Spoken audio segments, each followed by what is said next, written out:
My sister wanted to eat hot pot, so the whole family accompanied her. Because of a minor issue, she pointed at the waiter's nose and scolded him. The waiter poured a pot of boiling water on her face. My sister pulled me in front to shield herself, and I was scalded all over. Later, they wrote a letter of understanding to the waiter, pretending to be good people, and then broke both my legs, posting videos online every day. The more miserable I was, the more money netizens donated. And I was tortured to death by them. When I opened my eyes again, my sister was scolding the waiter. I didn't stop her and quickly went to the restroom. My biological father poured a pot of scalding oil over me, while my mother and sister used chains to lock my limbs, preventing me from moving. Sizzle, sizzle, the scent of cooked flesh filled the air. My body instantly turned crimson, with large blisters bubbling up all over. I screamed in agony, crying and begging them to spare me. My sister said with a grin, "Sister, just bear with it a little longer, we'll soon be making a fortune." Mom sighed softly, "I never thought they'd prefer something tragic. Your burns aren't tragic enough, and cutting out a 10 isn't either. Good girl, let's just make another 50 million and then stop. Hang in there a little longer." I struggled to shout, with all my might, my eyes filled with hatred. This was my family, the family I held dear in my heart. Dad slapped me across the face. "I gave you your life. It's just a splash of oil. It's not like I'm taking your life. What are you screaming for?" I stared at him fiercely, wishing I could get up and kill them. "You bitch. How dare you glare at your father? I'll beat you to death." My father picked up a nearby stick and started hitting me. The blisters that had just formed instantly burst into bloody splatters flying everywhere. I was in so much pain I couldn't breathe, but my sister sneered. "Sister, how could you glare at Dad? He gave you life. Can't you just be a little more obedient?" I stared at them fiercely, then was beaten to death by my own father. Maybe death is for the better, a kind of release after all. If I could send them to hell, I would give everything. When I opened my eyes again, my sister was scolding the waiter, looking at the waiter with his head bowed. I smiled. This time, it's their turn to go to hell. My sister Wujiechi looked disgusted. "Are you blind? Can't you see the soup has boiled dry? You're getting paid but not doing your job. Do you believe I can get your boss to fire you?" Wujiechi is always like this, never backing down when she thinks she's right and never willing to take a loss. The waiter whispered an explanation. "I'm sorry, we're too busy right now. I'll go to the kitchen to get the broth right away." Wujiechi snorted coldly. "With your attitude, you'll only ever be fit to be a waiter. You couldn't study well before, and now you can't even be a good waiter." She looked at him with utter contempt, as if he were trash. The waiter glanced at Wujiechi, then turned and walked away. Wujiechi was not having it, slamming the table and demanding the waiter call their manager over. I knew that what would come next wasn't the manager, but a pot of scalding hot water. In my past life, Wujiechi pulled me in front of her as a shield, leaving me with burns covering 65% of my body and my face completely disfigured. While I was fighting for my life in the hospital, my so-called family wrote a letter of forgiveness in front of the entire internet, gaining endless sympathy and becoming major online celebrities. I looked up toward the kitchen, and the waiter slowly walked over. I smiled at my sister, picked up my phone beside me, and said, "I'm going to the restroom." Wujiechi pouted, covering her nose with a look of disgust, as if she were a fairy who never had to use the bathroom. I turned on the voice recorder on my phone and quickly headed toward the restroom. Just as I reached the bathroom door, I heard Wujiechi's scream. How tragic. It was much louder than my screams in my previous life. I didn't turn around immediately. I calmly walked into the bathroom. "Wu Xiaoxi, come back quickly," was my mother's call. "What's there to go back for? I still need to use the bathroom. Help, help, murder." Wujiechi screamed at the top of her lungs. "It's chaos outside, and I'm splashing cold water on my face. No rush. Take your time. The suffering I endured in my past life, I will repay them one by one." I looked up at the mirror. The woman inside was beautiful, with a slight smile at the corner of her mouth, but her eyes were filled with malice. When I came out, Wujiechi was wailing like a ghost. My mother was sitting on the waiter and beating him hard, and the manager was apologizing non-stop to my father. In my past life, they weren't this agitated. At least the waiter didn't get beaten. They just kept shouting for the hot pot restaurant to compensate. Seeing me approach, Wujiechi picked up the hot pot basin and splashed it toward me. She shouted loudly, "Wu Xiaoxi, why did you leave? Why am I the only one who got scalded?" "I don't agree." I quickly ran to the side. "Who are you? Where did this ugly monster come from, daring to hurt people recklessly? You must be sick. I'll call the mental hospital to take you away right now." Finally, I could also call her an ugly monster. She used to scold me while hitting me. I had long guessed she wouldn't take it lying down, so I dodged smoothly, but the person behind me suffered the consequences. The scalding hot pot broth splashed all over an elderly woman. It hurts. Help." She fainted right after saying that. Behind her, two middle-aged women followed, shouting loudly, "Mom." Then, One old man looked after her on the ground, while the other went to call her family. A moment later, four burly men appeared before Wujiechi. Wujiechi was so frightened that she kept stepping back. Mom and Dad immediately stepped in front of her, glaring at me fiercely. Wujiechi shouted unwillingly, "Wu Xiaoxi, why did you dodge? I was clearly aiming for you. It's all your fault. If you hadn't dodged, would she have gotten hurt?" She turned to the four burly men and said, "Make her pay. She's good looking. She could fetch a lot of money."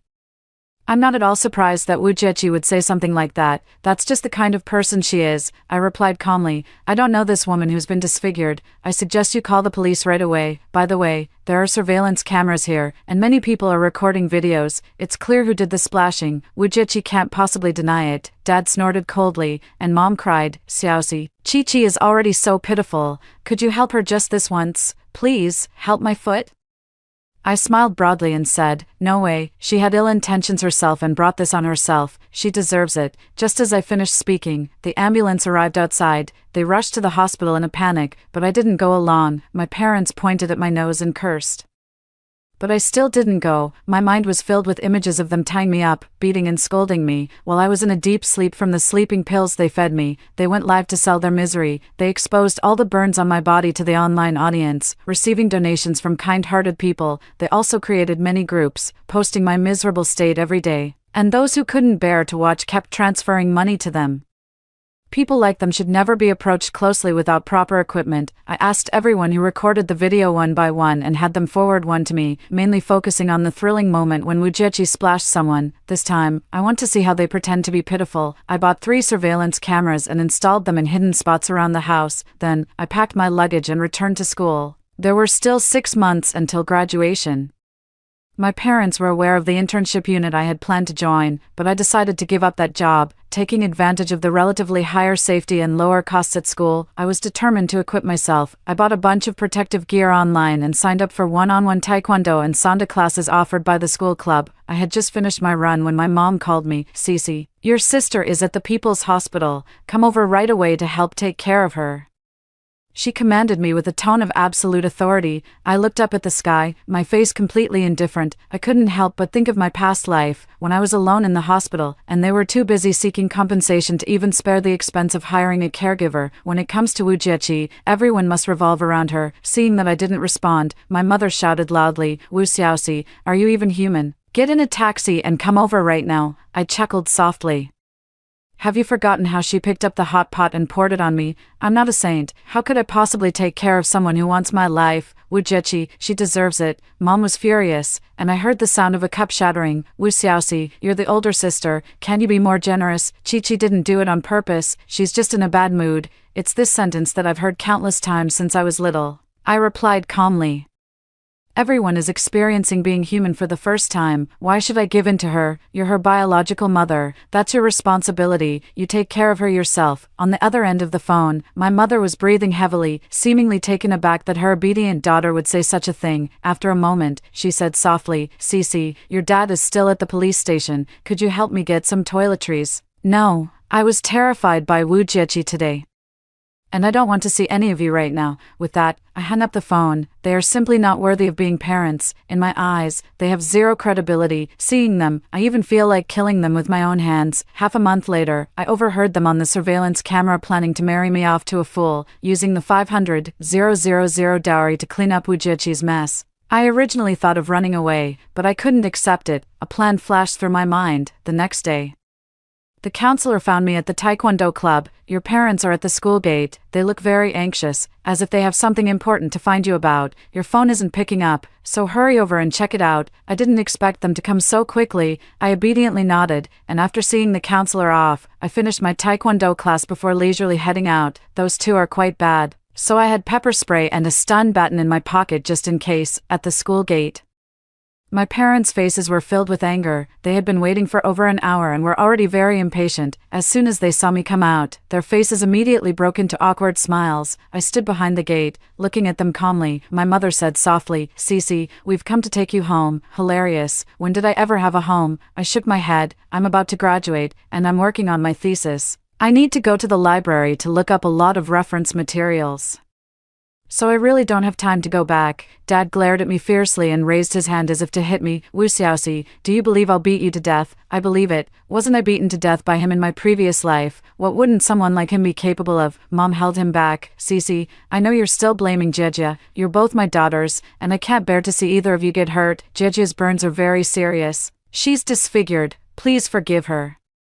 How could I possibly forgive them? I won't forgive any of them, I said coldly. She didn't splash it on me, so what's there to forgive or not forgive? She's just a stranger. What happens to her is none of my business. My parents outside the school gate instantly turned pale. Dad raised his hand again, and this time, Mom didn't stop him. I quickly dodged backward. Now that I'm 18, you don't have to support me anymore. When you get old, I'll provide the most basic support. As for Wu Jieqi, I have no responsibility or obligation toward her. Dad was almost furious. He swiped his ID card to enter the school gate and rushed toward me quickly. Mom shouted from behind, Cici, don't provoke your dad. He has high blood pressure. High blood pressure. Ha. If I could scare him to death, I'd be laughing in my dreams. For the past 2 weeks, I've been running over 20 laps around the track every day. Today, I'm going to run him to death. After a few minutes of running, Dad shouted from behind, hey, student up ahead, she's a thief, stop her for me. This person is still so shameless. I shouted back, I'm Wu Xiaoxi, a senior in the business administration department. The person behind me is a human trafficker. Everyone,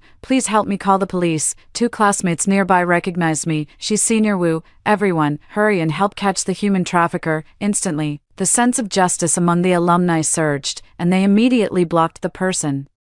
My father's eyes were red with anger. I am her father, her biological father. The classmates around were not pleased, and they spoke up one after another. Is there a biological father who calls his own daughter a thief? He must be lying. This man has a fierce look in his eyes. He doesn't seem like a good person at first glance. Oh my God, he actually has a fruit knife in his pocket. Everyone be careful. I never expected him to carry a fruit knife with him at all times. Probably to use against me. How ruthless. Am I really his biological daughter? I can't believe there's a father like this. Dad glared at me fiercely. She is my daughter, and I will definitely take her home today. I couldn't be bothered with him and turned to the alumnus beside him. Classmate, please check if he has any other dangerous items on him. This is a school, and I'm worried about your safety. The classmates were very helpful, quickly finding a handkerchief and a bottle of clear liquid. Dad struggled with all his might, his face filled with rage. This is a crime, and I'm going to sue you. I'll also sue your school and have you all expelled. He was threatening everyone present. I snorted coldly. This is a school. You have dangerous items on you, which makes you a dangerous person. We're doing a good deed for society. At that moment, a particularly curious classmate picked up the handkerchief and sniffed it. He didn't wait long before he felt dizzy and then collapsed straight to the ground. If it weren't for the classmates nearby catching him in time, he would have definitely fallen flat on his back. When the classmate fainted, my dad panicked. While everyone was still in shock, he broke free from the people holding him back. I quickly shouted, classmates, he's about to run, grab him quickly. The man who had just run a few steps was caught again. This time, he was pinned down firmly. Just as I was about to drag him out of the school, my mom arrived. She glared at me fiercely. Wu Xiaoxi, are you even human? He's your father, and you treat him like this? She turned to the classmates holding my father and shouted loudly, let go of my husband right now, or I'll make you regret it. I'm warning you. We're old and can't handle your rough treatment, I have to admit. My mother's words did threaten the classmates. In today's society, the biggest fear is being extorted by the elderly. No matter how much money you have at home, it's never enough to satisfy their demands. I said coldly, they are the bad ones. We are acting bravely for justice. With so many witnesses, can a few words from them turn the world upside down? If anything really happens to them, I'll take responsibility. The sense of justice among the college students flared up again, and several female students escorted my mother along with them. My parents started cursing even more harshly. However, the classmates began reasoning with them, even bringing up Marxism-Leninism and Mao Zedong thought. My parents fell silent, only occasionally glaring at me. As we left the school gate, 2 police officers approached. Dad panicked. He gave me a look. I laughed. You brought knockout drugs and a fruit knife, and still expect me to say something nice? He's dreaming.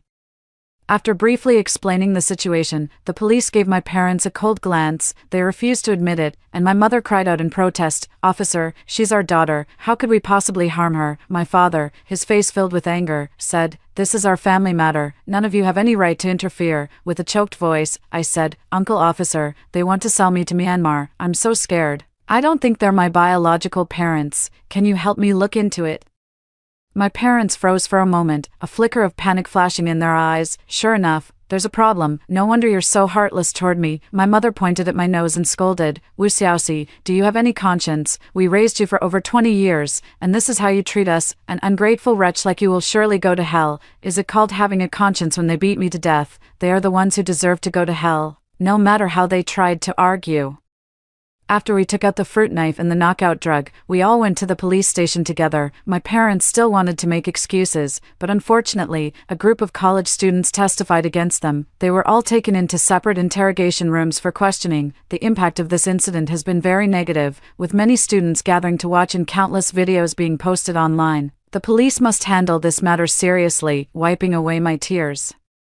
I gradually analyzed the reasons why they might not be my biological parents, and in the end, I even brought up the video of Wu Jieqi splashing hot pot. At the time, the three of them cursed in a very harshful manner, showing no trace of familial affection, although a paternity test could easily prove it. I wanted to know the whole story even more. More than 2 hours later, my father was directly detained. Today, he took all the responsibility upon himself. As for my background, it seems they had already agreed on a story, that I was found in a garbage dump. That's it. I don't believe it. Just after leaving the police station, my mother pulled me aside, or rather, my adoptive mother, Gao Shufan. She wore a face full of flattery. Cici, Mom is begging you to write a letter of forgiveness. Okay. I let out a soft laugh. I don't have a mother. I'm just an orphan. How have you treated me all these years? How dare you ask me to write a letter of forgiveness?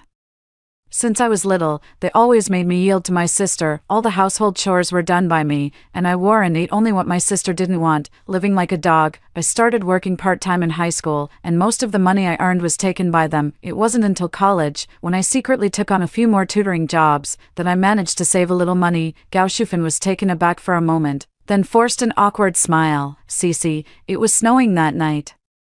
If we hadn't picked you up, you probably wouldn't have survived. We've raised you for decades. Even if we haven't done much, we've put in hard work. Just write a letter of understanding. Please. Impossible. I would rather die than write a letter of understanding for him. Seeing that I didn't speak, Gao Shufan knelt on the ground with a loud thud. I quickly dodged. After having died once, I was afraid she would shorten my life. Gao Shufan cried and said, the Qin family is demanding we pay 500,000 in compensation, and Jiejia's plastic surgery will cost another $1 million. Your father is the pillar of this family. We can't do without him. Plastic surgery. Dream on. In my past life, they never once mentioned the word plastic surgery. I said coldly, sell the house then. It's not like we can't afford it. Gao Shufan shook her head vigorously. No, that's our lifeline. We can't sell it even if we die, so, selling me is fine.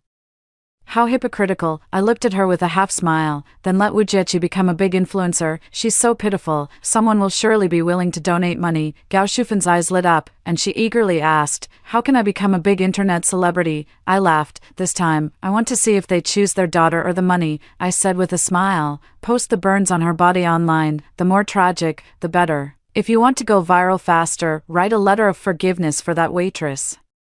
Gao Shufan lowered her head in thought, and I turned and walked away. Based on my understanding of them, Wu Jieqi is definitely going to become an internet celebrity. These were all the things they had done in their previous lives, and now it was finally Wu Jieqi's turn to enjoy them. I had just returned to school when Gao Shufan called. Cici, why are you running so fast? You're so clever. Come back and help us quickly. Look at the shameless thing she said. If she gets dragged back, do you think she'll have a good outcome? I calmly replied, no. Wu Jieqi is a smart one. She knows what to do. By the way, since we're not related by blood, don't contact me unless it's necessary in the future. Upon hearing my words, the person on the other end started jumping with anger again. Gao Shufan pointed at my nose and cursed for half an hour, saying all sorts of nasty things. I obediently listened, occasionally letting out exclamations of surprise, sorrow, and sadness. Seeing that she had scolded enough, I said quietly, I originally wanted to write a letter of understanding for Wu Jianjun, but after listening to you scold for so long, I've come to realize that you bad people don't deserve my forgiveness. Gao Shufan fell silent for a moment, then screamed in shock, Cici, I was wrong, I was just blinded by greed. I'll slap myself twice. Okay, please forgive me. Alright. I heard 2 slaps from the opposite side, not sure if they were real or fake. Gao Shufan sobbed, Cici, you're such a good person, you'll definitely forgive us, right? Come back, and we can become big influencers together. The moment they cut out my tongue in my past life, I no longer wanted to be a good person. I've had enough of being their punching bag. No, you should let Wu Jieqi be the big internet celebrity. Isn't she disfigured? The more tragic, the more popular she'll be. I accidentally hit Gao Shufan's sore spot again, and she angrily shouted, Wu Xiaoxi, you bitch, you'll die a horrible death. After hanging up the phone, I turned on the surveillance. Gao Shufan sat on the sofa sulking, and she said viciously, tomorrow, I'll go to the school again. I must trick her into coming home. Then disfigure her face and make her a big internet celebrity. Wu Jieqi wore a hat and a mask, revealing only a pair of cold, piercing eyes. Why does she get to go to school properly? How can she live a better life than me? She must suffer more than I do. Mom, I can't accept it. I want to kill her. Gao Shufan pulled her into her arms and gently patted her back. Don't worry, Jieja, as long as we make her suffer enough, she'll earn money for your plastic surgery and buy you a big villa. Wu Jieqi said coldly, I don't want to hear her voice. Lure her back tomorrow, and let's start by cutting out her tongue. In my past life, it was for this reason that they cut out my tongue. I always knew they were wicked, but a cold sweat still broke out on my back. I wanted to take the surveillance footage to the police, but at most, it would only result in a warning for them. The main reason Wu Jiangwo was detained today was the date rape drug. They need to investigate the source of that drug. As for the rest, since no significant harm was caused, the police can't do much about it. I checked all my bank cards, and the total is 526 yuan. After careful consideration, I've decided to leave. If I actually had money, I would have run away the moment I was reborn. Alas, it's all because of being broke. Both Taekwondo and Sanda were offered at a friendly price by alumni. Otherwise, I couldn't even afford to sign up. I went to the counselor to clarify today's situation and also shared some details about what's going on at home. The counselor sighed, don't worry, this is a school, they won't get away with bullying my students. In my past life, I was disfigured, and my counselor brought classmates to see me. She encouraged me to step out of the shadows, but unfortunately, I never even took a single step out the door. With reddened eyes, I said, Teacher Lee, I don't want to keep arguing with them, after all. They raised me for over 20 years, and no matter what, I'm still the younger one. I can't win against them. Outsiders will definitely say they have it tough and ask me to be more magnanimous. After all, it's easy to talk when you're standing. It doesn't hurt your back. As long as they pretend to be pitiful, everyone will sympathize with the underdog. I saw through all of this in my past life. The counselor told me to leave with peace of mind, and she would handle the school matters. She gave me a big hug, and I packed my bags and left overnight. I took a high-speed train to Chengdu, then a bus to Guiyang, to find a place with food and accommodation as quickly as possible. I went straight to work in a factory, tightening screws. Honestly, it didn't feel too bad. At least no one was there calling me an ungrateful wretch. My mother went to the school several times, but each time she returned empty-handed. She went to the counselor to make a scene, demanding to know where the person was. With a sense of righteous indignation, Teacher Lee said nothing and directly called the police. Some people you just can't reason with. You say one thing, and they can go on for half an hour without repeating themselves. The police called me, and I cried, saying, they wanted to sell me. Should I just wait for them to sell me if I don't run? I don't like them. I even hate them to death. Yes, they raised me, but I never said I wouldn't support them in their old age. I'm already over 18 and can choose my own life. Gao Shufan was cursing at me from the side, and even the police couldn't stop her. I curled my lips into a smile, my voice cold. You see, with parents like this, why should I go back? I'm not a masochist. I'm a living, breathing person. After hanging up the phone, I went out to eat hot pot to celebrate. A week later,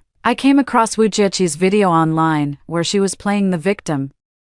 In the end, they still chose money. In the video, Wu Jieqi revealed most of her burns, which looked absolutely terrifying. She cried like a pear blossom bathed in rain, slowly recounting the incident, and finally asked everyone whether she should write a letter of forgiveness for the server. Netizens sympathized with Wu Jieqi while criticizing the waiter, and the video went viral overnight, gaining over 200,000 followers. Not bad, not bad. I couldn't help but give her a like.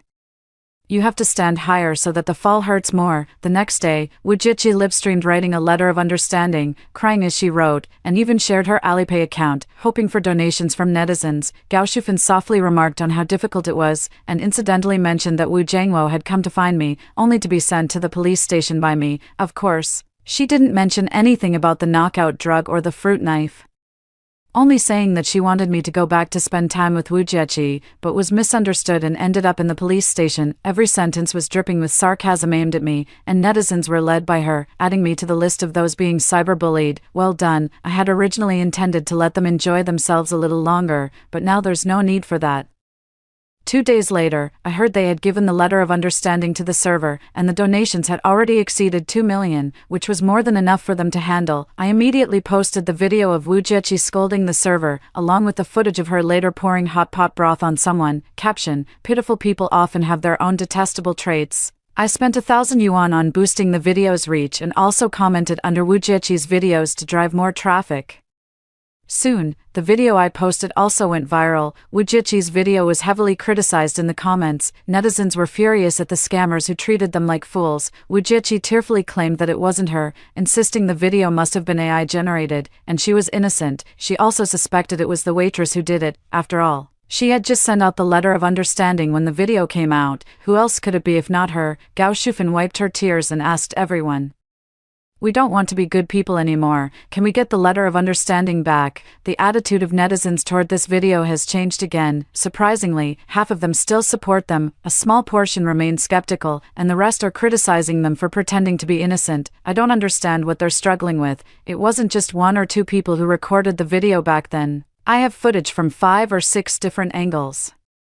Perhaps they think netizens are too foolish, believing that whoever appears more pitiable is in the right, as people tend to sympathize with the underdog. I uploaded 2 more videos from different angles. Caption: is AI this advanced now? It can even change angles. Before I could post a few more essays, the server appeared and directly shared the surveillance footage from the hot pot restaurant. She also posted several WeChat chat records, all of which were threats from Wu Jieqi. Finally, there were a few 60-second voice messages, all of which were personal attacks by Wu Jieqi against the waitress. The caption read, "I would rather go to jail than be insulted by her. I have a bad temper, but I only pour it on those who deserve it." Now, Wu Jieqi couldn't explain herself even with 10 mouths. I sent a message to the counselor, saying that the video of Wu Jiangwo causing trouble at the school could be posted online. She had wanted to post it for a long time, but I asked her to wait a moment. It didn't take long before videos of Wu Jiangwo and Gao Shufan causing a scene at the school began popping up online like mushrooms after rain. Many students recorded the incident at the time, capturing it from various angles, and some even shared their opinions at the end. The drugs and fruit knife are the key points, appearing in every video. The classmate who was drugged also shared their personal experience, finally warning netizens to be careful when going out and to keep an eye on even their own relatives. The counselor also posted a video, saying, "Wu Xiaoxi is an outstanding student at our school, and we will do our best to protect her safety." According to information from the police station, Wu Xiaoxi is not their biological child. They found her in a garbage dump. This time, they came to the school intending to drug her and sell her for 500,000 yuan to a fool. Wu Jieqi panicked. She stood on the rooftop and started a live stream. Gao Shufan's eyes were swollen from crying as she kept trying to console Wu Jieqi, urging her to look on the bright side. "Oh, so she's trying to prove her innocence by dying. I don't believe it for a second. She just wants everyone to compromise. Even if she's wrong, you all have to forgive her, or else you'll be the ones driving her to her death," Wu Jieqi said to the live stream. "Can't you just believe me? Do I have to die for you to believe me?" Half of the barrage comments are criticizing her, with many urging her to jump quickly. Netizens no longer believe her now. Wu Jieqi cried bitterly, "If my death could make you happy, would it be okay for me to die?" Gao Shufan would never let her die. Wiping away her tears, she choked up and said, "If someone has to die, let it be me. I'm 48 years old, and I've lived long enough. You're only 18, you haven't been in love yet. You haven't become a mother. Your life has just begun." Wu Jieqi shook her head, tears streaming down her face, her disfigured face looking exceptionally terrifying. It has to be said, she acted quite convincingly, at least gaining sympathy from some netizens again. They even made many excuses for her, such as her straightforward personality, meaning no harm. For example, the customer is always right, what's wrong with scolding a waiter, or that she's still young, and disfigurement is already punishment enough. We should give her a chance to start over. Wu Jieqi looked at the comments and cried even harder. She said pitifully, "Yes, I did scold the server, but she didn't add soup for a full half hour. Can't I say a few words? Are we consumers supposed to be splashed with boiling water by the server? What did I do wrong? Was it wrong for me to go to the kitchen to boil water myself?" Upon hearing this, netizens felt that Wu Jieqi seemed to have a point. She was just a bit hot-tempered, that's all. Instantly, the majority of the comment section turned into netizens supporting her. Wu Jieqi's performance this time was truly a great success. Not long after, the police arrived, bringing Wu Jiangwo with them. It's been a few days, and the man has lost a lot of weight. It seems life in the detention center isn't easy either. Wu Jiangwo almost burst into tears, his voice trembling. "Jie, come down quickly, Dad can't lose you. Netizens are just fence-sitters.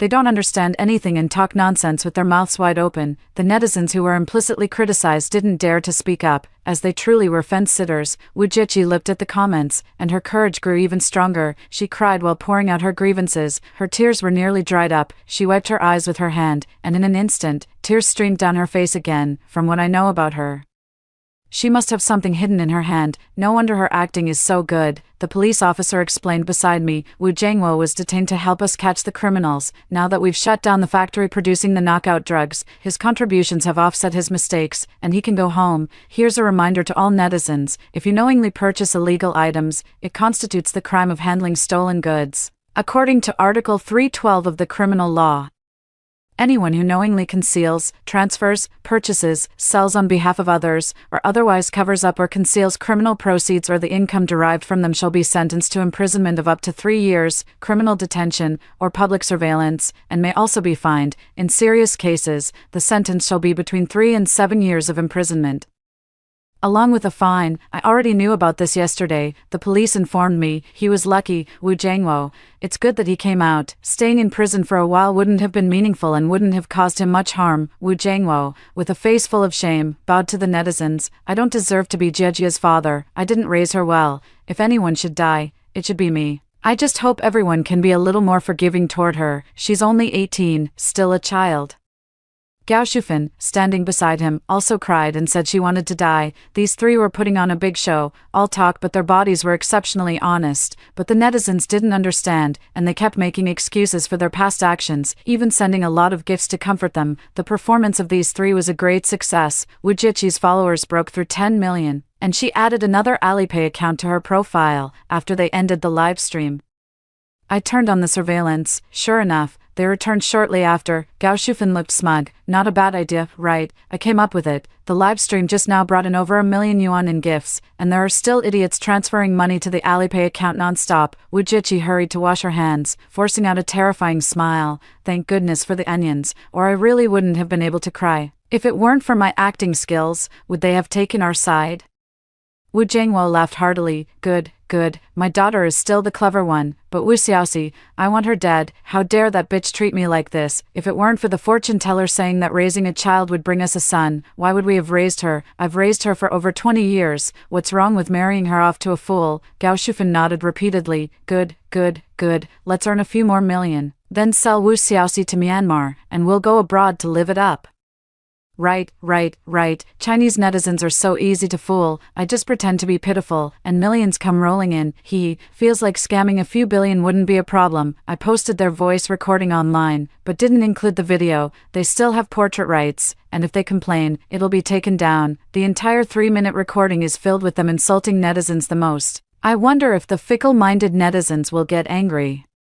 I posted a message in the comments section with a screenshot of a 1,000 yuan transfer record. The caption read, "So this is the kind of people you are. This is illegal fundraising, and I've already reported it to the police." Not long after, the video went viral. Everyone who had donated posted screenshots in the comments, all saying they were going to sue them. Wujichi's video was flooded with criticism, as no one wanted to be taken for a fool.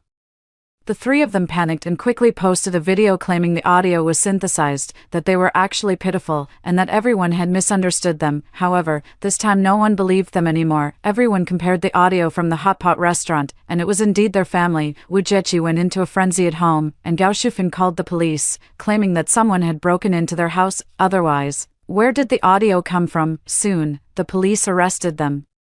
Not because of their report, but because countless netizens accused them of fundraising fraud. This time, Gao Shufan and Wujichi were locked up, while Wu Jiangwo was released because he wasn't involved. When Wu Jiangwo was smashing things at home, someone entered the house. Before he could react, he was gagged and dragged to the bathroom. The man said sinisterly, "Damn it, because of you, my boss went to prison, and all our money was taken away. I can't even support my wife and son now. I'm going to kill you." Wu Jiangwo died, chopped into pieces and thrown into the sewer. If the pipes downstairs hadn't clogged, he might never have been discovered. Wujichi has gone mad, and her mental state appears extremely abnormal. She has been sent to a psychiatric hospital. It's just that later, that waiter went to work at a psychiatric hospital. I went to see her once, and she was truly insane, a 200-pound giant. Her entire face horrifyingly abnormal, enough to scare even ghosts. Moreover, she had many old and new scars all over her body. Whenever she saw people, she would shrink into a corner, constantly muttering, "I was wrong, I was really wrong, I won't dare do it again." Seeing her like this, I feel relieved. Gao Shufan was sentenced to 15 years in prison, and all their money was frozen, not a penny left. I can finally go to work quietly and return home safely. The police contacted me, saying they found my biological parents, but I think being alone is fine. And I don't want to get too involved. I think it will be very difficult for me to trust someone again. After hearing the first story above, what are your thoughts? Feel free to share your opinions in the comments section. Next, there is another similar story. Let's continue to see. At the engagement banquet, I perished in a fire. I watched helplessly as my boyfriend rescued my half-sister. Later, this illegitimate daughter took everything that originally belonged to me, my father, my boyfriend, the house, and the property, until my boyfriend's friend, who always had a problem with me, drove like a madman into the cheating couple, and then ended up in prison. One day, I was reborn. I pushed my boyfriend aside and walked straight toward his friend. Think about it. How about being my third son? The man, who had always been cold and aloof, stomped out his cigarette fiercely. That might not be a bad idea. I secretly arranged my own engagement banquet. I am a wealthy heiress, and my boyfriend Jiangyu is a poor but handsome campus heartthrob who loves me deeply. The perfect match in the novel, when brought into reality, made my parents scold me for being reckless. It's okay, they'll understand later, I thought to myself. Little did I know that at the engagement banquet, a fire broke out, and my mother and I perished in the flames, bringing all the laters to an abrupt end. I could have escaped unscathed, but a real-life version of The Farmer and the Snake played out. On the run, I pulled along the terrified Ling Yan, only to be pushed back into the fire by her in a moment of crisis. Ling Yan was Jiangyu's junior at university, usually as delicate as a little white rabbit, but under the glow of the fire, a terrifying smile spread across her face. "Sister, guess who he'll save?" I was so overwhelmed by the sudden turn of events that I couldn't think straight, feeling somewhat dazed. So I just stood there, watching as Jiangyu rushed in with quick strides. Watching as, without any hesitation, he picked up Ling Yan and dashed out, leaving me behind. He never came back. What does pain feel like? It's the searing of flames, the suffocation of smoke.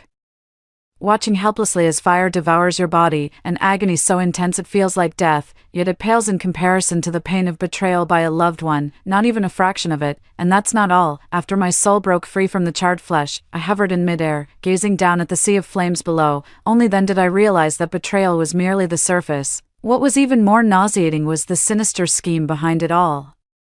My mother had claimed she wouldn't attend the engagement banquet, but in reality, she had long been waiting secretly in the side hall. In the fire, she was given the wrong route by Ling Yan, rushed in to save me, and never came out again. After my mother and I passed away, Ling Yan and her mother seamlessly took over, openly moving into the Ling family. It turned out that my father had built up a public image as a good man to the extreme, but he had actually been unfaithful over a decade ago, secretly hiding an illegitimate daughter, Ling Yan. Later, Ling Yan moved into my room, gradually erasing all traces of me from the Ling family, and Jiangyu, he chilled me to the bone. He held Ling Yan in his arms, promising over and over, "Nian Nian, I have always been yours," his expression even more devout than when he proposed to me, as if our relationship was just an indelible stain on him. The heavens are unjust. Ling Yan has everything that should have been mine: father, boyfriend, house, property. She stole the life that was meant to be mine. They say the soul doesn't feel pain, but I am constantly tormented by a seething hatred, until my head was splitting with pain, and I abruptly opened my eyes. In front of me, Jiangyu leaned in nervously, hesitating whether to place this kiss on my forehead or my lips. Perfect. I had been reborn. I had returned to the day Jiangyu proposed to me.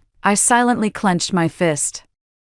It seems that fate has entrusted me with the task of delivering retribution to that despicable couple. In my previous life, when Jiangyu proposed to me, I eagerly accepted without hesitation. Amid the teasing laughter of our friends, I quickly dragged him to a hotel. That night was once my most beautiful memory, but later, it became nothing but irony. Fortunately, nothing has happened yet. Before me, Jiangyu stood in a bathrobe, with occasional water droplets falling from his hair. He looked at me, his thin lips tightly pressed together, struggling yet earnest. This was the restrained expression he always wore whenever we were intimate. I used to love the shy look on his face when this aloof flower was forced to step down from his pedestal, but now, I just feel disgusted, because it wasn't me who made him step down, but Ling Yan. Every time I think about how, during our moments of intimacy, when I gave my all and gazed at him with infatuation, He was secretly disgusted by the betrayal of his own body, repenting to Ling Nian over and over in his mind. I felt so nauseous I wanted to vomit, and in fact, my head was splitting with pain, and I really did throw up. I pushed Jianyu aside and rushed into the bathroom. Yin Yin, are you okay? Jianyu knocked on the door, his voice urgent, as if he cared so much about me. I couldn't be bothered to respond, just staring at my reflection in the mirror, fair-skinned and beautiful. With a graceful figure, clearly a fiery little rose, yet awkwardly stuffed into a white gown, all just to cater to Jianyu's preferences. How foolish, Ling Yanyan. I wish I could slap myself twice, but on second thought, that slap should have landed on Jianyu's face. I wiped my face, walked out of the bathroom expressionlessly, avoided Jianyu, and went straight to the wardrobe. He withdrew his hand resentfully and forced a casual smile. Are you okay? You scared me? Anyone who didn't know better would think you threw up because I was about to kiss you. Logically, for his self-deprecating joke, I should have flattered and indulged him, saying, how could that be? Your kisses taste like sweet strawberries. But now I have no such thoughts at all. I simply gave him a cool, appraising look from head to toe without saying a word, equivalent to default. Jianyu's face flushed crimson with embarrassment, as if eager to prove something. And he stepped forward to continue the kiss, his hand clamped onto my shoulder, squeezing until my bones ached. I frowned and pushed him away. Jianyu, I really have no interest in you. Up close, the desire surging in his eyes was unmistakable, so I watched helplessly as he slumped, defeated by what I had just said. Yin Yin, I'm uncomfortable. If you keep this up, I'll be traumatized. He leaned in unwillingly, his hoarse voice whispering into my ear, if it were in my past life, I would never have wanted him to suffer even the slightest discomfort, but now, I hope you carry this psychological shadow with you for the rest of your life. Ignoring his words, I quickly changed my clothes and reached out my hand to him. Just now, in front of my friends, I couldn't refuse your proposal, but you know, my parents have never been very satisfied with you. Give me back the ring on your hand for now. I still need to think it over, that's right. Because I took Jianyu's family situation into consideration, I basically prepared the proposal ceremony myself, including the engagement ring. All he had to do was perform the act of confessing his love. When I loved him, I wanted to give him all the gold and silver in the world, but now there's only hatred left in my heart, and I don't want to spend a single penny on him. Not to mention that ring is worth over 100,000 yuan. Jianyu was momentarily stunned, staring at me as if in disbelief. Yin Yin, I thought you were different from your parents, but I never expected you to. Before he could finish his sentence, a sharp slap echoed through the air. I had just slapped Jianyu across the face. The force was heavy, unleashing long-held anger, and his fair face instantly swelled red. What do you mean by people like my parents? I furrowed my brow. Jianyu, respecting elders is fundamental to being a person. You want to marry me, yet you don't even revere the parents who gave birth to and raised me. It's hard for me not to doubt your character. Jianyu was stunned by the blow. I had no time to think about why my attitude had suddenly changed. I was just panicked and hurriedly apologized. I'm sorry, I misspoke just now. You know, Yin Yin, that's not what I meant. I don't know. I interrupted him. My dad says you can't judge a person by their appearance. He always says you're with me for some ulterior motive. Yesterday he even scolded me harshly, saying that a man like you, with poor family conditions, average abilities, and only a decent face, is just a pretty boy. It's fine to have some fun, but thinking about marrying into our Ling family is nothing but a pipe dream. After hearing this, Jianyu's flushed face paled to the color of paper. The embarrassment and anger of having his sore spot poked made his chest heave violently. Yet he clenched his fists, unable to utter a single word. Although this remark was deliberately meant to stir up resentment against my dad, he did indeed say something like that. In my previous life, I kept it from Jianyu, fearing it would hurt his pride, and lied to him saying my parents had a good impression of him. But now, it's time to face reality. Only then can he see clearly how I once loved him with everything I had. It will also make him realize that even if he helps Ling Nian harm me and my mother, he still won't gain my father's approval, let alone be accepted by the Ling family. Watching Jianyu's reaction, I felt an explosive sense of satisfaction deep down, but on the surface, I still feigned a helpless sigh. Jianyu, you don't need to doubt my feelings for you, but we still have to figure out how to deal with my dad. He nodded, looking lost, and took off the ring to hand it to me. Then he eagerly wrapped his arm around my waist. I've never doubted it. Yin Yin, you've been through a lot. I forced myself to endure the discomfort, letting him hold me for half a minute before breaking free. Before leaving, I turned around and gave him a once-over with a half-smile. But what should you do when you're feeling so terrible? I remember you have a close junior. What's her name? Nian. Could it be you're going to ask her for help? Jianyu's body visibly stiffened. forcing out a stiff smile. How could it be, though you may still hesitate? In my heart, I have long since recognized you as my wife, Ling Yan. I will offer you eternal loyalty. His eyes sparkled with a glimmer of light, so genuine, even after the painful lessons of my past life. My heart still can't help but race wildly. I chuckled lightly. All right, I will see your loyalty. For whom is this truly offered? Outside the hotel, the night breeze was slightly cool. The feeling of being bewitched earlier was scattered by the wind, and I became much clearer. Looking up, I saw Kian parked boldly right at the hotel entrance. A tall, slender man leaned against the car, smoking. The crimson spark of his cigarette illuminated the sharp lines of his jaw. Beneath my feet lay a scattered mess of cigarette butts. I walked over and patted him on the shoulder. Get lost, he said coldly. Without even looking up, he pulled a card from his pocket and tossed it over.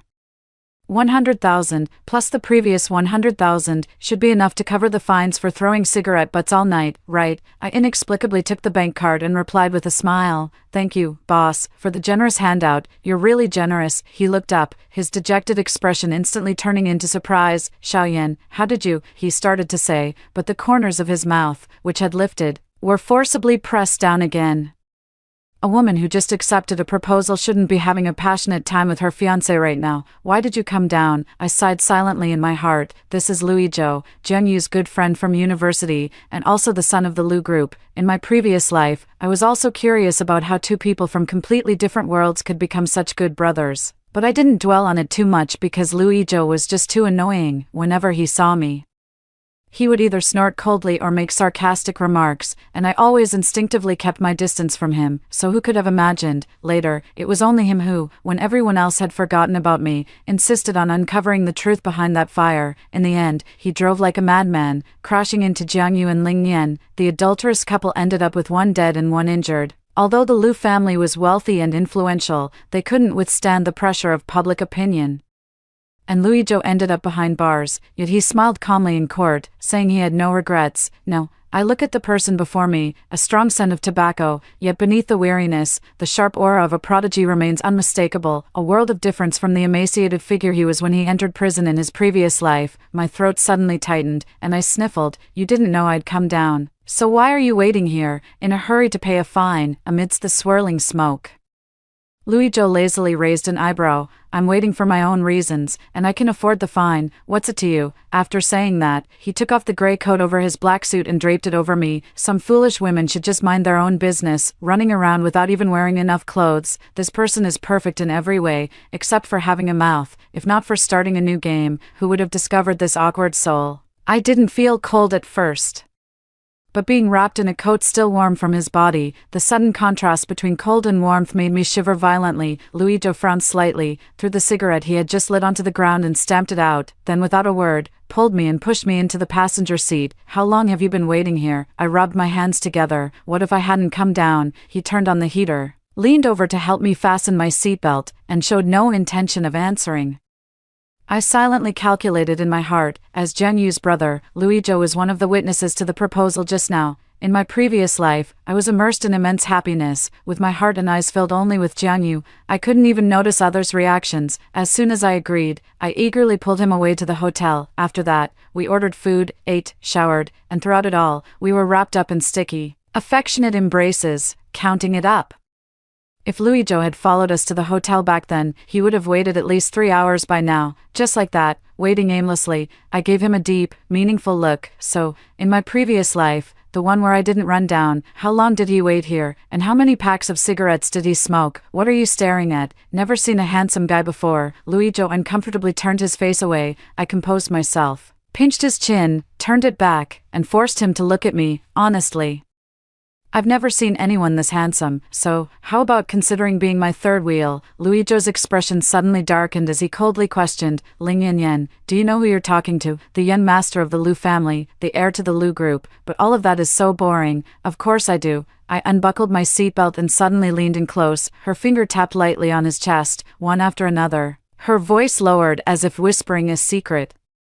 I'm making my fiancé's brother the other man. How thrilling. Warm breath brushed over him, instantly turning Louis Zhou's ears and neck red. He stared straight at me, his smile still cold, turning to look out the car window, then turning back. The earlier surge of anger was completely suppressed, with just one corner of his lips curling up mischievously. He let out an arrogant, light scoff, but the words that followed were, "It's not impossible." He appeared as steady as an old dog, but in reality, as soon as he stepped on the gas, the roar of the engine erupted, shaking the street. "By the way, what's your name?" I asked. Another sudden break. If it weren't for the seatbelt holding me back, I suspect I would have been slammed against the windshield. Luigi narrowed his eyes slightly. "A dangerous aura spreading, Ling Yin Yen."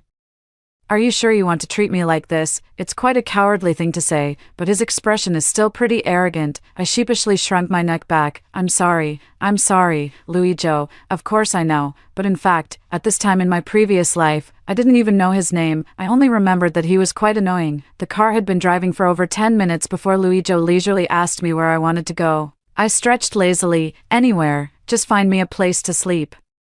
Souls don't need sleep, but exhaustion can't be relieved either. Right now, I feel as if I've walked a very, very long road, with every part of my body screaming for sleep. "All right, let's go to my place," Luigi said casually, meeting my gaze. The corner of his lips curled up. "Aren't I supposed to be your third wheel?" The drive was smooth all the way. In a daze, I heard someone say, "We're here," but I was still too lazy to move. Then, the car door beside me opened, and I felt a sudden lightness as I was lifted up in someone's arms. Don't, this is too much," I struggled. "Don't move. If you fall, at best you'll break a bone, at worst you'll end up with cerebral palsy," Luigi said sternly. He really can't say anything nice. Helplessly, I wrapped my arms around his neck, feeling insecure. Looking up, I met his slightly upturned lips. "I thought you would live in the city center. Why are you in such a suburban area?" Looking around, it was quiet, with a few scattered villas of varying heights lit up. "It should be a villa area nestled between mountains and water. Thank you for not assuming I live in a bar." Luigi glanced at me. "The house in the city is for work convenience. I usually live here for peace and quiet. Moreover, this project was done by me, with every design perfectly executed, just as I wanted." I took a moment to process it.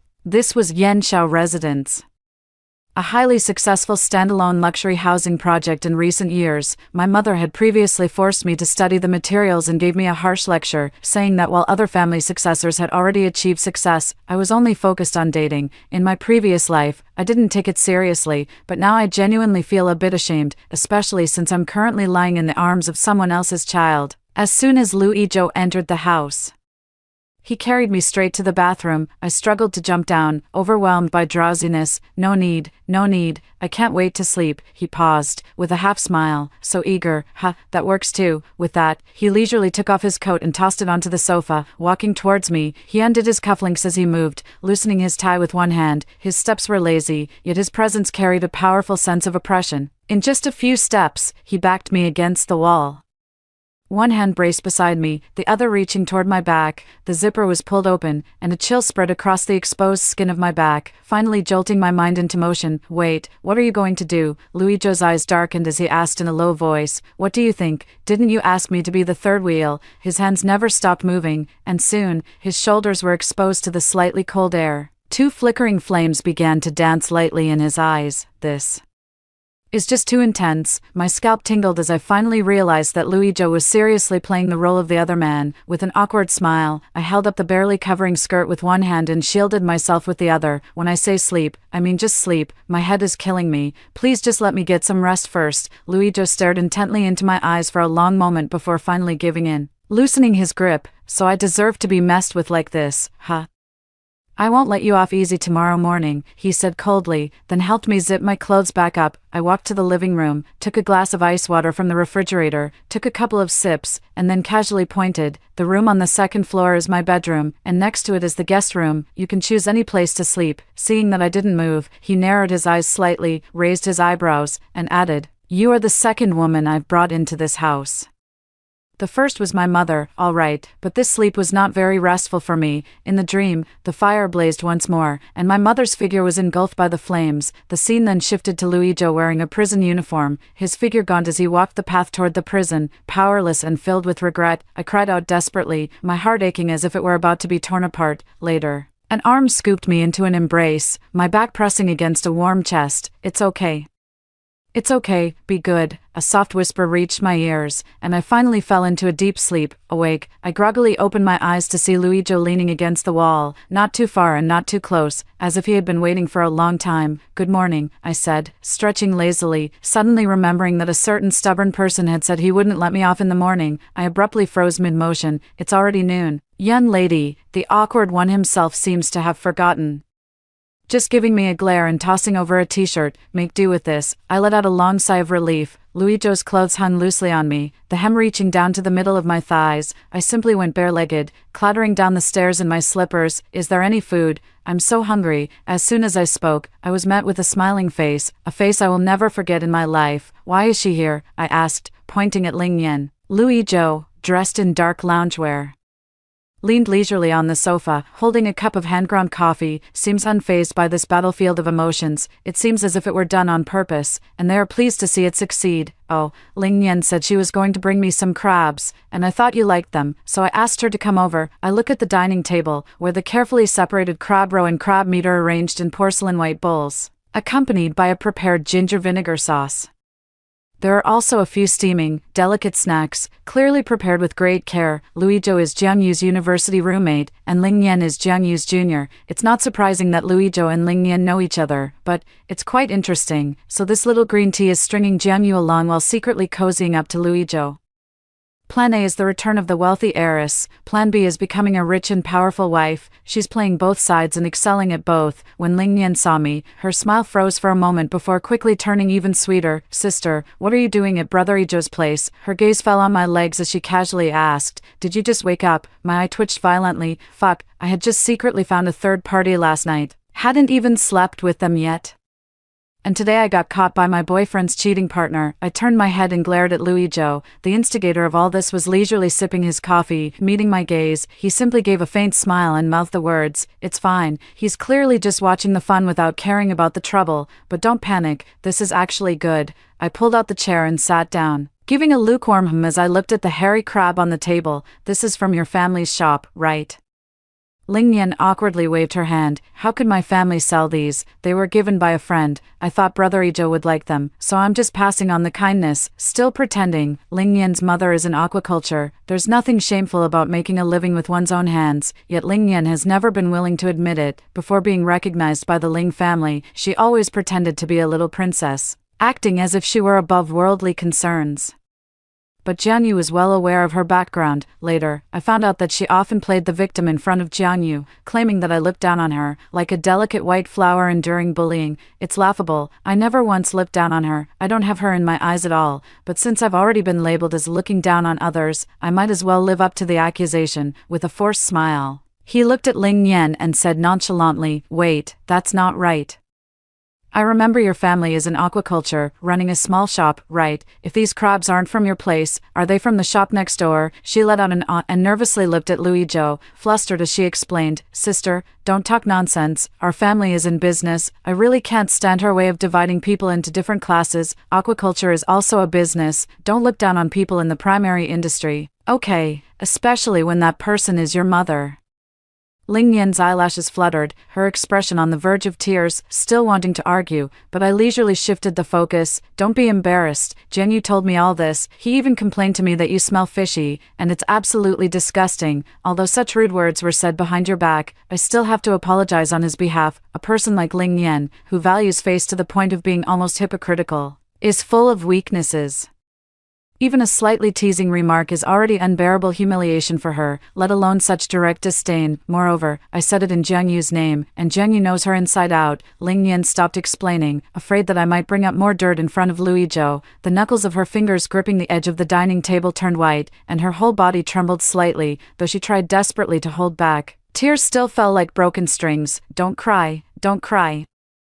I pulled out a tissue and handed it to her, deliberately saying, don't worry, your Ijo brother won't look down on you just because your family sells seafood. Ling Yan cried even harder, looking at Luijo with helplessness and hope. The other person seemed completely unaware, lazily leaning on the sofa and casually flipping through a financial magazine. I quickly tried to cover for him. See, I told you, your Ijo brother doesn't even notice you.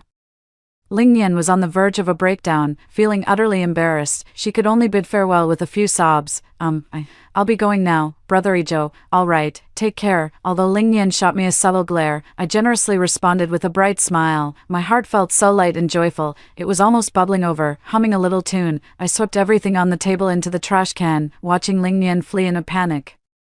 Luijo finally set down his cup and leisurely straightened his clothes. So, feeling better now, I grinned and nodded, just a little bit. Ling Yan had always thought Jiang Yu was her most loyal dog, but now she discovered that even that dog would betray its master behind her back. How furious must she be? The rift between them was thus sown. As for Jiang Yu, I'm not afraid that Ling Yan would retaliate by tattling. It would only widen the crack between them.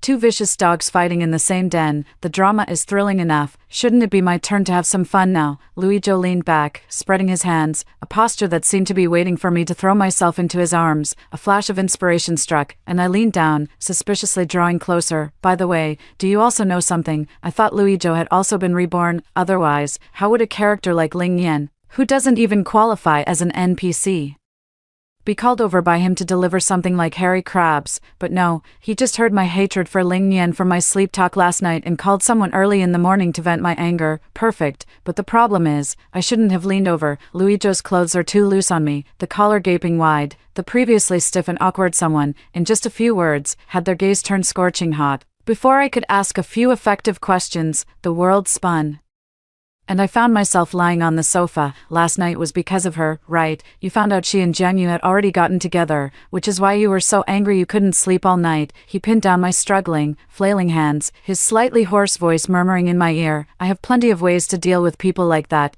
It's not worth letting them interfere with our real business. He emphasized the words real business with a playful tone in his voice. Just as my consciousness began to fade, the phone on the nearby table rang. Glancing at the notification, I saw it was Jiang Yu. I was about to hang up, but Louis Zhou beat me to it and answered the call. I couldn't hold back a muffled groan. Frowning and glaring at him, the troublemaker raised an eyebrow, wearing a triumphant expression. Yan Yan, are you okay? Where were you last night? I called you, but you didn't answer. Jiang Yu's gentle voice came through. A dozen missed calls. In the past, I would have found it heartwarming, but now it just feels annoying, and I can't be bothered to reply. But at this moment, I deeply regret it. Gritting my teeth, I struggled to reply. If you have something to say, say it. If not, hang up quickly. Jiang Yu paused, his voice tinged with a hint of awkwardness. Nothing much, it's just that you mentioned before about arranging for me to join Ling's. Today I received a notification saying I should. The reluctant sentiment was still clear through the radio waves. They said they want me to be a warehouse manager. In my previous life, I also helped Jiang Yu arrange work by acting cute and rolling around. The Ling family doesn't care about background, only ability. Even I am just an ordinary employee in the product department. Yet I forced my mother to make Jiang Yu the manager of the business department. In business, professional ability and emotional intelligence are crucial, but unfortunately, he is average in both. Shortly after joining, he caused a major disaster, leaving my mother overwhelmed and scolding me several times. In this life, I won't be such a fool again. Last night before going to bed, I endured a headache to arrange work for Jiang Yu, warehouse manager. It suits him. Pushing Louis Zhou aside, I caught my breath and pretended to be helpless, saying, honestly, there was no other way. Originally, my dad said you could only be a security guard if you came. The warehouse manager position was the result of my hard efforts to secure it. I know with your qualifications, being a warehouse keeper must feel like a letdown, but you said before that you wanted to work at Ling's to be closer to me, right? What is this called? Lifting a rock only to drop it on your own foot. Jiang Yu originally wanted to climb up by relying on me to get a good position, but now he's stuck in an awkward situation.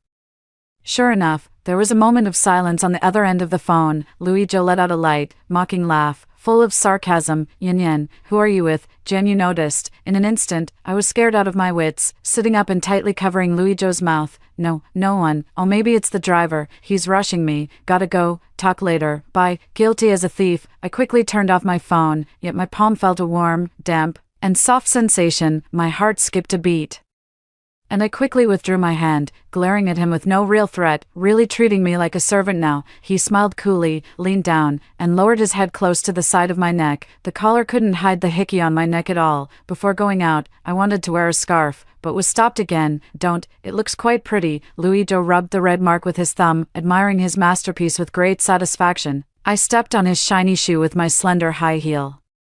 A howling roar echoed in my ears. Don't stop, it sounds quite pleasant. I lifted my chin and walked away with a click-clack. I've noticed, Louis Zhou is seriously being a third wheel, and he's seriously trying to get caught. A stubborn person is just a stubborn person, awkward when they dislike you, and even more awkward when they like you. So dog-like. Master Lu, drive. I got into the back seat and gave orders arrogantly. Louis Zhou looked at me through the rear-view mirror with a smile.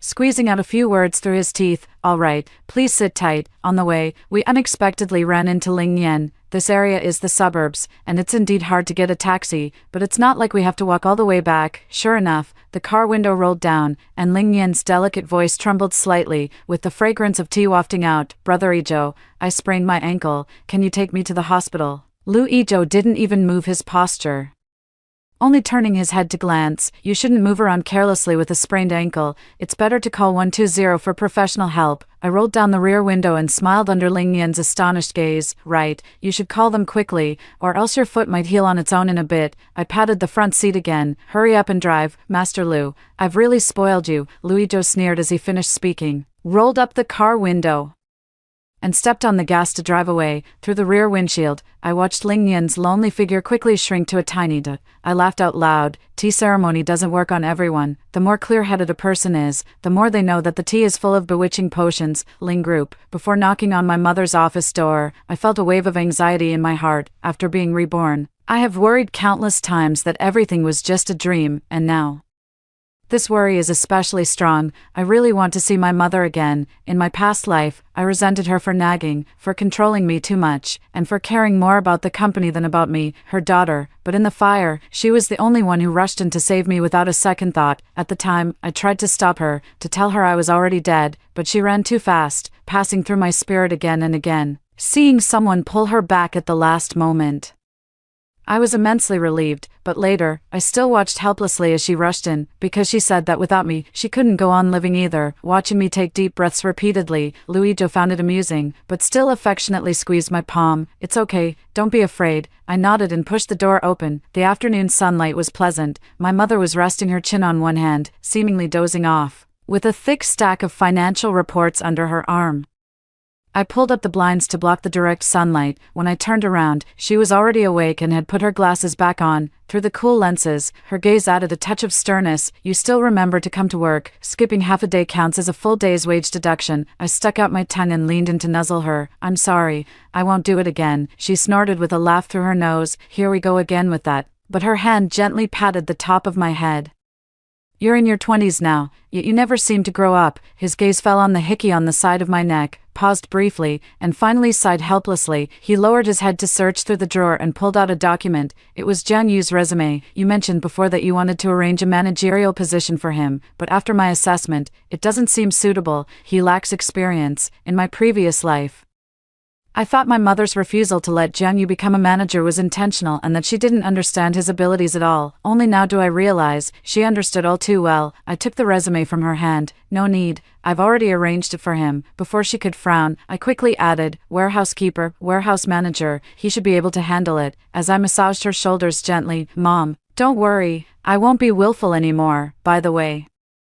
I thought for a moment and still asked, "Do you think Dad is loyal to you?" The answer I got was affirmative. My mom is a shrewd and capable woman in her career, but she's a bit naive and innocent when it comes to relationships, so it might be genetic. Before obtaining evidence, or before giving her enough psychological preparation, I do not intend to tell her the truth. After leaving the office, Luijo leaned back on the sofa outside to make a phone call. It was likely about business matters. After a brief moment of thought, he effortlessly provided a solution. He resembled a lazy yet authoritative, untamable big cat. The next second, Luijo saw me, gave a few perfunctory responses, and hung up. "Mr. Lu is so busy. You should hurry back to the Lu Corporation," I teased. He grabbed my hand, pulled me forcefully into his arms. "But I want to marry into the Ling family." After saying that, a kiss landed on my lips. I took back the initiative and bit him on the tip of his tongue instead. "The Lu family is much larger than the Ling family. We cannot accommodate such a distinguished guest as you." Just now, Luijo walked to the entrance, and the receptionist girl trotted all the way, more enthusiastic than when welcoming my mom, asking if she should notify the company leaders.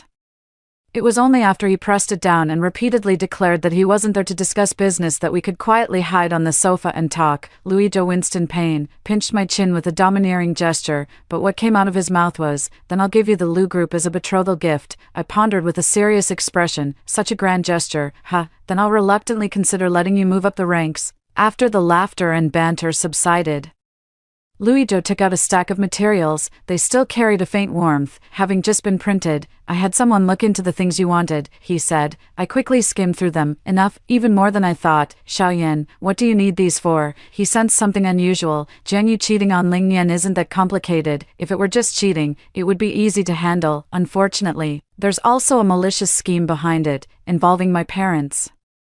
Which is the tricky part. I casually brushed my hair back and replied to him with ease, "Don't worry, just watch me." I picked up that stack of materials and pushed open the door to my dad's office. As expected, the background music of Fight the Landlord was playing inside. It is said that by the time Ling Group was passed down to my grandfather, its glory days were already over, and everyone was just waiting for it to go bankrupt and split up later. The old man waved his hand and insisted on handing over the business entirely to my mother. Thanks to my mother's decades of management, the Ling family business regained its glory and returned to the ranks of the top 100 groups. As for my father, he is nothing more than an empty shell who only takes money and does nothing. Seeing me come in, he had just lost a game and simply turned off his phone. He pulled a bottle of cola from the small fridge under the desk and tossed it to me. "Oh.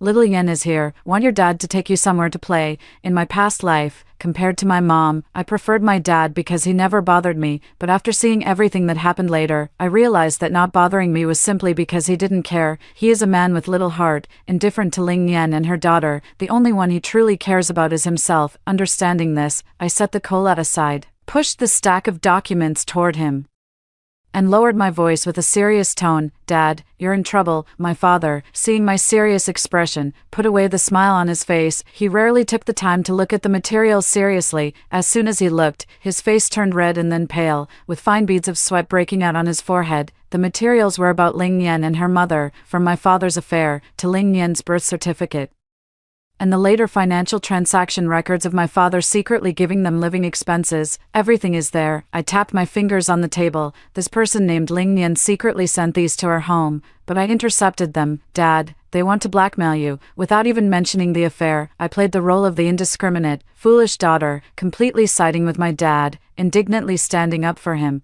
"Dad, I've seen how good you are to my mom.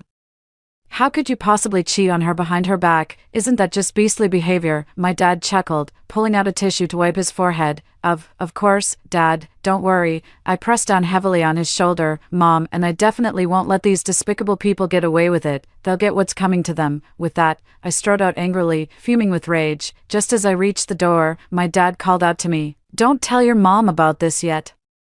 I'll handle these two blackmailers myself." I gave him an okay sign. The moment the door closed, I caught a glimpse of my father hastily making a phone call, cursing viciously under his breath. That mother and daughter really give me no peace. The foolish smile on my face instantly faded, and a deeper sense of desolation settled in my heart. When I was a child, I used to listen to my mother tell fairy tales. She always said that bad people aren't hard to deal with at all, because everyone has their own kind of badness, and they can't unite. Good people are more powerful. They trust and support each other, pulling together as one, and there is no obstacle they cannot overcome. I still believe this statement to this day. The only regret is that I once thought everyone around me was good, but I never imagined they had so many secrets and were so fragile. But I only had a moment to dwell on the desolation, because outside the door lies the battlefield of carnage.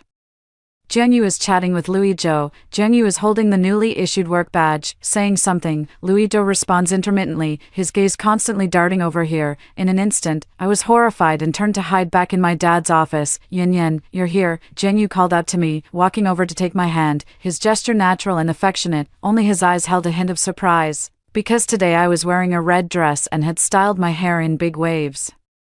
A look I had never shown him before. "My Yan Yan, you look so beautiful today," he praised proudly. His gaze fell on the strawberry mark on the side of my neck and abruptly halted. After a long while, Jiang Yu finally spoke. "Last night, I followed you out of the hotel and saw you get into Ijo's Kian. Today, Ling Yan called and told me you spent the night at Ijo's place." His voice carried a barely audible sob. "But I never believed it before. We loved each other so much, Yan Yan. Did Jiang Yu and I ever truly love each other?" I really wanted to ask. Jiang Yu is actually a very jealous person. To put it nicely, it's called self-esteem, but in essence, it's a kind of inferiority complex, unwilling to give even a little more in a relationship. In my previous life, I loved him unilaterally. He fully enjoyed my love but still felt unsatisfied and sought to pledge loyalty to others. And in this life, I have awakened, and love no longer exists. I chose Louis-Jo as my third party, partly for the thrill and partly out of a desire for revenge. What does it feel like to be betrayed by the closest person? What does it feel like to be kept in the dark and played like a fool? It's time for him to experience it firsthand. It's just a pity that Louis-Jo is too competitive. He deliberately blocks my way, as if afraid others don't know he's the third wheel. Jiangyu. I take full responsibility. If you have any issues, come at me. Don't make things difficult for Xiaoyan. I silently facepalm. A dull knife cutting flesh is what truly hurts. A wife is not as good as a concubine. A concubine is not as good as a stolen affair is what truly thrills. But Louis-Jo doesn't want the thrill. He just wants to climb to the top. I don't understand. Is this the kind of ambition that comes from being a domineering CEO? In the soundproof conference room of the Ling Group? The one with the best acoustics, to prevent any headline-worthy incidents, Louis-Jo and Jiangyu were seated on opposite sides. Yan, come sit next to me, Jiangyu called softly, his eyes filled with anticipation. Louis-Jo casually swung his leg and pulled out the chair beside him. Come on, Xiaoyan, sit here. I'm speechless. He plopped down into the chairman's seat. Louis-Jo, I really considered you a brother, Jiangyu said coldly. You've let me down so much. Oh, sorry about that. Louis-Jo replied provocatively, but I never considered you a brother. Not expecting such bluntness, Jiangyu angrily slammed his fist on the table. Louis-Jo continued unhurriedly, after all, I don't think a relationship based on interests can be considered brotherhood. Jiangyu's face flushed bright red. What do you mean? Do you think I befriended you because you're the son of the Lu Group? Louis-Jo raised an eyebrow. Isn't that the case? Jiangyu took several deep breaths, then suddenly chuckled softly. Don't act so noble. You befriended me for Ling Yan's sake, didn't you? The tension between the two of them was palpable, but suddenly, all eyes turned to me. I blinked innocently. Louis-Jo withdrew his gaze and smiled faintly. All right, I admit it. I did have ulterior motives. We're even now. Ulterior motives. My mind went completely blank. During my university years, I happened to visit Jiangyu's school and took a liking to him, the aloof campus heartthrob.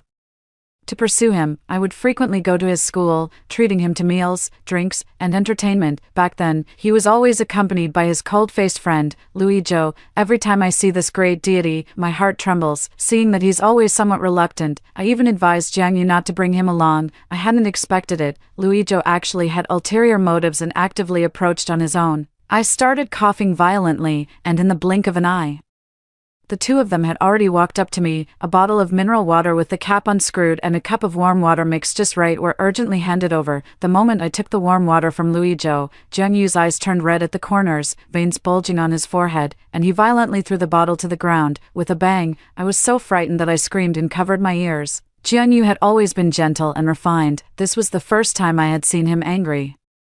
Louis-Jo stepped forward, his tall frame completely shielding me, and whispered for me to move closer to the door, turn around, grab Jiangyu by the collar, and pin him against the wall. Jiangyu, what right do you have to be angry? Xiaoyan has been so good to you. How have you treated her? How dare you throw a tantrum here? Jiangyu showed a panicked expression. That's between us. It's none of your business. Don't talk nonsense, Louis-Jo sneered.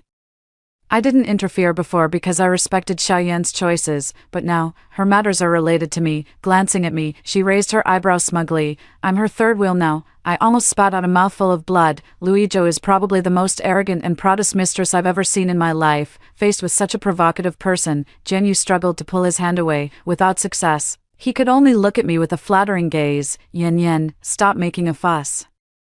You already agreed to my proposal yesterday. I'll pretend none of this ever happened. Even at this point, his words still implied that I was the one in the wrong. Louis-Jo punched him in the face. Shut up, making a scene, I sneered. If I'm making a scene, then are you and Ling Yan serious? Jiangyu covered his swollen cheek, instantly panicking. You already know. He lowered his head, then raised it again, anxiously explaining. No. Ling Yan and I are no longer involved. Yan. You're the only one I love. At this moment, I calmly look at Jiangyu, looking at the once unattainable flower I love to the core, now trampled and crushed into the mud. My heart remains surprisingly calm. Perhaps it's because I've long realized that this flower is merely gilded on the outside, rotten within. But I don't love you anymore, I reply softly. Jiangyu's face turned ashen, and as if suddenly remembering something, he widened his eyes in shock. Yan, you vomited last night. Could it be that you're already? He trembled, unable to finish the sentence. I was still pondering what already meant. Louis-Jo raised his chin again. That's right. The child is mine too. Going crazy. I stood by the door, stunned and at a loss. Where did this child come from? But soon I realized that the one who truly understands a man's weakness is still a man. After Louis-Jo finished speaking, Jianyu was so shaken that he couldn't find any words.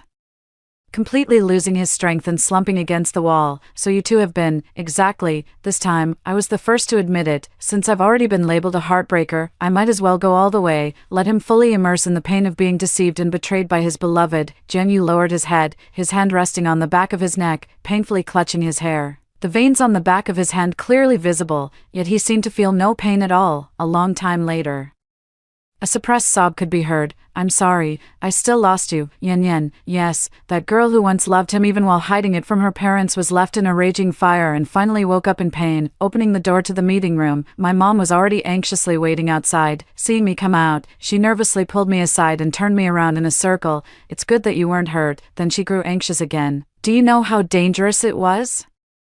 I sent you so many news stories about ex-boyfriends killing their ex-girlfriends. Why didn't you take any of it to heart? I shrink my neck back. Mom, I know what I'm doing. Luigi nervously straightens his clothes and shakes hands with my mom using standard business etiquette. Auntie, don't worry, with me here, Xiaoyan will be fine. Mom's suspicious gaze shifts between me and Luigi, and finally she smiles and shakes her head. It's really strange how fate has brought you two together, but if it's Mr. Lu, I do feel more at ease. Jianyu stood to the side, looking disheveled, and upon hearing this, he awkwardly tugged at the corner of his lips. He walked up to my mother, solemnly bent down, and bowed deeply. Auntie, it was me who hurt Yan Yan. I'm sorry. Just as I straightened up, I bowed again, this time with my head lowered deeply, not uttering a word. My mom had no issues with Jianyu himself. She only advised him that young people in relationships should part on good terms. Before leaving the Ling family, Jianyu looked at me deeply for a long time. From our student days to entering society, several years of emotions ran through our youth, making it difficult for anyone to easily let go. But he still wanted a hug, and I refused. Ijo. Take good care of Yan Yan, Jianyu said. Luigi snorted through his nose. Of course I'll take good care of my own wife. There's no need for you to worry about her anymore. After saying that, he leaned down and whispered in my ear, right, can I be promoted to a regular position? From yesterday until today, all of Luigi's efforts were likely for this moment, but to be honest, I don't know how long he has waited for this moment. The 3 hours under the hotel. The silent attention during his student days, or perhaps even longer, the thought of that man from my previous life, who was determined to avenge me no matter what, makes my heart soften into a tender mess. Sure, boyfriend, I chuckled softly. As soon as I finished speaking, my cheeks were cupped, and my lips were rubbed firmly by a thumb. It's not enough, I'm greedy, call me husband quickly. I couldn't bear the pain and almost let go. Fortunately, his phone rang. He hurriedly said a few words and hung up, winking at me. The show is about to begin. On the other side, Mom hurriedly walked out of the office with her coat in hand, clearly having received the notice as well. Mom, we'll go with you. I pulled Luigi along. Mom hesitated for a moment and then gave in. I guess she already had a premonition of what was about to happen. I had already seen the news alert on my phone before we even reached the police station. Shocking. Chairman Ling's husband engages in street brawl, claims to be blackmailed by a lover, but the whole scene is stunned after a man appears. The title makes one's vision go dark. Clicking in, several high-definition photos showed Dad fiercely wrestling with several people, his features contorted and his face bruised. I quickly turned off my phone, afraid that Mom might see it, avoiding a few media personnel outside the police station. We walked in and saw Dad in the interrogation room. The man I had always seen as an elegant old baby now had disheveled hair, which made the gray strands mixed and even more noticeable. The glasses were broken, one lens shattered into a spiderweb pattern, pitifully perched on the bridge of the nose. There was a dark bruise at the corner of the eye, and traces of blood remained at the corner of the mouth, not yet wiped away. The person who usually cared the most about their appearance, upon seeing their mother, eagerly rushed forward and grasped her hand. Honey, believe me, that mother and daughter are trying to extort us. The more they try to cover it up, the more obvious it becomes. His mother glanced at him and calmly pulled her hand away. They quickly got to the bottom of the matter. After hearing my words, my dad panicked. After all, my mom is the pillar of the entire family, the lifeline he must hold on to tightly. In the previous life, after my mom passed away, he went along with acknowledging Ling Nian and her daughter, as it didn't affect his interests, but in this life, my mom, the cash cow, is still here. If Ling Nian and her daughter try to stir up trouble, my dad will be the first to oppose it. So, he took those materials and hurried over to confront them, more to throw money at the problem and settle it quietly. Unfortunately, he happened to catch Ling Nian's mother meeting her young boyfriend in secret.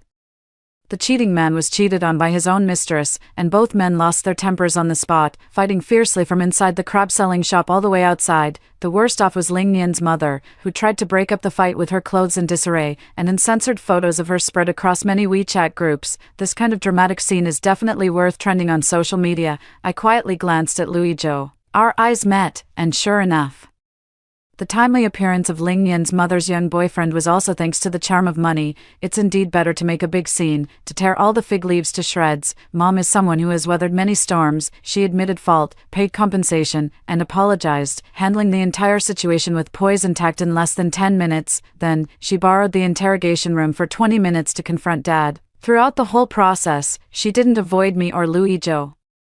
The two sat facing each other. The mother's gaze was calm as she flipped through the documents, while the father's eyes darted around, eager to snatch them away. I checked that girl's birthday and calculated the timeline. You two must have gotten together while I was giving birth to Xiaoyan, right? Yes, but I was an older mother. Back then, I had a difficult labor and later developed postpartum depression. It was the darkest period of my life, but unfortunately, you couldn't be there for me. You said it was because the company was busy, right? Wife, I'm sorry, but so at that time, you couldn't be with me, but instead went to be with another woman. To be precise, you cheated on me with another woman, right? You were truly unreasonable back then. I couldn't stand it anymore. So, all these years, you've been helping that woman raise her child, support her young boyfriend, and even funded her business ventures.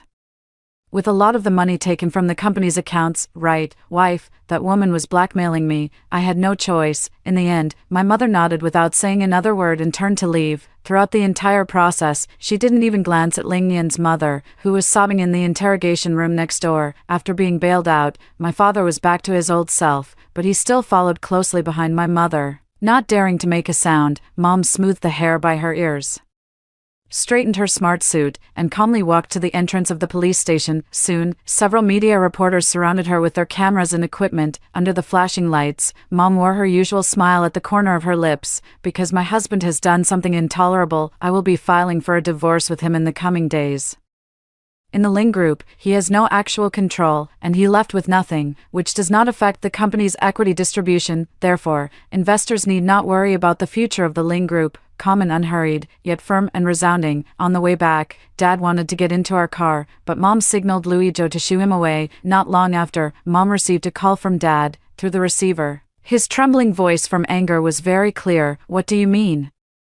What do you mean by leaving with nothing? I'm the one with the Ling surname. You're just an outsider in the Ling family. Mom laughed mockingly, the words outsider rolling around in her throat twice. Perhaps this is what they mean by no one knows a son better than his father. Back when the old man handed over the management rights to me, he specifically had us sign an agreement. If there's infidelity during the marriage, you leave with nothing. Old Ling, you were so focused on being happy about inheriting the property that you didn't notice, did you? There was a moment of silence on the other end of the phone, followed by a guilty tone. How is that possible? How could my dad have made me sign something like that? Isn't he on your side? On my side, Mom chuckled lightly. He's just on the side of the more loyal person. What the old man fears is someone with ill intentions interfering with the management rights of the Ling family. Dad immediately raised his voice, stammering incoherently, that can't be, I don't believe it, honey, I was really wrong, please forgive me this time, I can't possibly leave with nothing. Mom hung up the phone and sighed. I was beside her, holding her shoulder the whole time, and I felt as if that sigh had aged her by 10 years. Mom comfortingly ruffled my hair, then turned slightly and gave Louis Zhou a slight nod. On the very first day Xiaoyan brought you here, you had to witness such a scene. I'm sorry you had to see that, Mr. Liu, Louis Zhou said in a low voice. It's nothing. The Liu family has seen this kind of thing before. Where there are many people and much money, it's inevitable that there will be some filth hidden away. But Auntie, I know what you're worried about. Don't worry. I will always treat Xiaoyan well in this lifetime. It was rare to see a genuinely relieved smile on my mother's face, and this time, the warmth truly reached her eyes. She then turned to look at me. Life is like drinking water, you know, whether it's warm or cold. I've been fully devoted to my work all these years, and deep down, I know exactly why. Of course, there are times when I feel tired, but every time I see little Yan's cheerful smile, I feel it's all worth it. Being a parent, everything I've done in this life is in the hope that Xiaoyan can be happy at this moment. The light flickering in her eyes overlapped with the moment before she rushed into the fire in her previous life. I couldn't help but bury my face in her shoulder and sob. My mother was efficient in handling matters, and it didn't take long for her to complete all the materials and procedures for the divorce. Ironically, this time, Ling Corporation's stock price didn't fall but instead rose, showing gains. Investors celebrated as if it were a joyous occasion. This move is about weeding out the parasites. We strongly demand accountability and compensation for property losses. Now the chairman can focus more on his career. Chasing men is no match for chasing money. Of course, Dad still wants to stir up trouble. He only cares about himself. Cutting off his source of income is worse than killing him. Over a decade of friendship vanished without a trace. He hung banners in front of the Ling family's home, threatened suicide, and even invited reporters to cover the story, attempting to use public opinion to pressure them, but there was no need for my mom to step in. Ling Yan's mother was even more unruly than him. As the saying goes, a wicked person is best dealt with by another wicked person, and Ling Yan's mother's young boyfriend was no pushover either. The three of them often ended up in brawls, and after repeated incidents, they were taken away by the police to serve time. My dad had also tried to contact me, but I ignored him. If only he had shed a single tear for me and my mom in his previous life, I wouldn't have been so heartless. In the end, the reports that the journalists produced were brilliant, but they had absolutely nothing to do with the Ling family. Looking at this melodramatic tale of love and hate, who wouldn't grab a handful of sunflower seeds, sighing at the distortion of human nature and the collapse of morality? Also implicated was Ling Yan. Whether it was her mother causing a scene in the street or being taken to the police station, she hid and dared not show her face. But the power of netizens is formidable. In the feuds of wealthy families, the most talked about topic is often the illegitimate daughter. Everything about Ling Yan was completely exposed. Not only was she socially dead online, but I heard she also lost her job. I even saw a 5 megabytes PDF circulating in a group chat, which contained information as detailed as her height and weight. One chapter specifically discussed her years of building a persona, with a dark history of trying to marry into wealth and break into high society. After reading it, Luigi patted his chest, showing an expression of relief after a narrow escape. Thank goodness I've kept myself clean. I've never dared to get involved with such people. The problem is, he patted me on the chest. You pervert. I leaped and tackled him, but ended up being pinned underneath. Since my wife has already called me a pervert, I won't hold back. As the tide of passion receded, I lazily leaned against Luigi's chest, poking his abs one by one. I've never understood why you used to treat me so poorly, never saying a single decent word. Luigi's voice was slightly hoarse as he scoffed. Maybe you should take a look at who wasn't acting like a decent person. Are you talking about me? I struggled to sit up, only to be pressed back into his arms in a few quick moves. You dare to make me the third wheel right from the start. You're really something. If it were anyone else, they'd have died 100 times over. Luckily, I'm smart and capable, and I quickly rose to become the main wife. I admit it, forcing a smile. Isn't it exciting? But you never gave me a good lip before. Why, didn't you say you liked me? Luigi lifted his eyelids, his gaze sharp as he judged me. You heartbreaker. Figure it out yourself. I looked miserable. Of course I couldn't guess, but he refused to give any more hints. Having been labeled a bad girl, I took advantage of Luigi working overtime to bring him a loving dinner. In the underground parking garage, just as I reached my car, faint footsteps sounded behind me. Looking around, there was no one in sight, but a bad feeling welled up inside me, and I turned to leave. Ling Yan, I've been waiting for you for a long time. A figure emerged from behind the car, thin and small. The oversized mask almost covered the entire face. The pair of eyes that were visible emitted a cold light, like that of a snake. It was Ling Yan. Why do we share the same father, yet our fates are worlds apart? I refuse to accept it. I refuse. She let out a gurgling laugh from her throat, just like the madwoman in the fire from her past life.